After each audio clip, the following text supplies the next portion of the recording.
I've got a reading from Jacinda the Untold. Oh, no, I will read it. We're going to go to reading 5 from Jacinda the Untold Stories, a book by David Cohen with Rebecca Keeler. It is available through the Centrist website, and it's a bloody good read. It's an unauthorised biography. And I'm just working through it slowly and trying to... And look, I'll tell you what, David Cohen's done a great job. He's looking for the stories Jacinda doesn't want you to hear. He's trying to put this political superstar in context, and he does it with a cynical and astute eye. And he's talking now about her time in London, her OE. London was more than a workplace. It was a crucible of personal transformation. In a modest flat shared with 3 gay friends, Ardern found herself at a crossroad of belief and belonging. The tension between her Mormon upbringing and the lives of those she loved became impossible to ignore. I remember going to church and thinking I'm either doing a disservice to the church or my friends, she later recalled. She is what was called in the day a fag bag. And what it was women who were not that confident in themselves, who loved hanging out with gay guys because they were gay guys would never come on to them. And they were safe, and that could still happen, Bella? This is still a social phenomenon? Yeah, I'd say so. I'd say it's the like fag bag. Well, I think people nowadays call it having a gay best friend. Having a gay, but you do that for various reasons. There's a psychology behind having a gay best friend. At the same time, though, she was working basically in Tony Blair's government. And I like when David does this. He does jump timeframes around a little bit, which gets confusing. Third way politics emerged, and that's what Blair did, from a sweeping re-evaluation of centre-left politics that had proved disastrous in previous decades. It eschewed utopian visions or mad over-promises about fixing housing supply or alleviating child poverty. It was reasonably liberal on free speech matters, tolerant of different points of view, and didn't have much time for what became known as identity politics. None of this sounds terribly like Blair's young fan.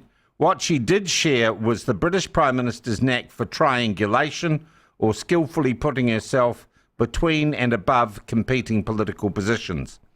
In Blair's case, this was achieved by force of argument.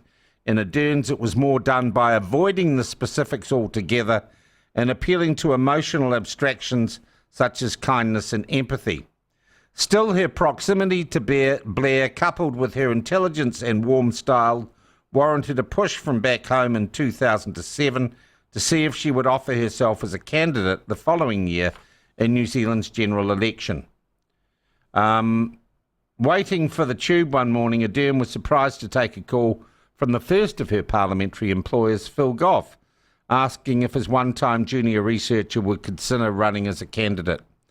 Ardern liked Goff more than she initially fancied his proposal. Life was terrific in Britain. She was going places, or felt as if she was, forging new friendships and still doing networking on the Kiwi front. One of Grant Robertson's visits to the British capital, he arranged for them to meet in a pub with another visiting New Zealand far left-leaning academic, Bryce Edwards, who was on the show the other day.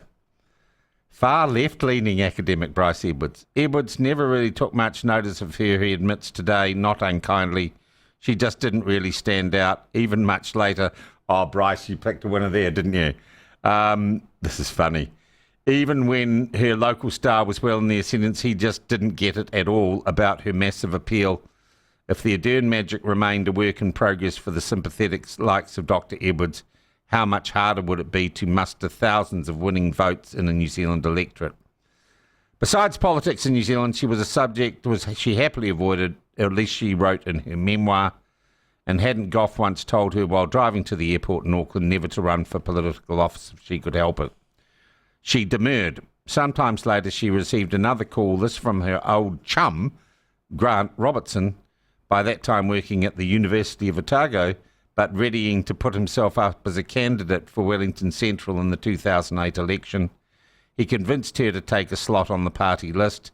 She closed on the deal, returning home to contest the Waikato election, where she posted a predictably feeble result, losing to Nationals' Lindsay Tish by nearly 13,000 votes.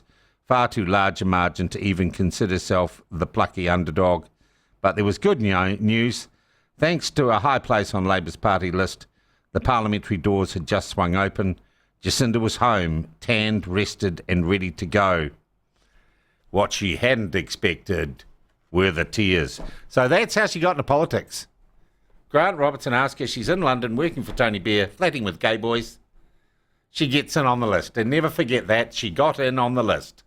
Not because she was popular, because the party machinery got her there.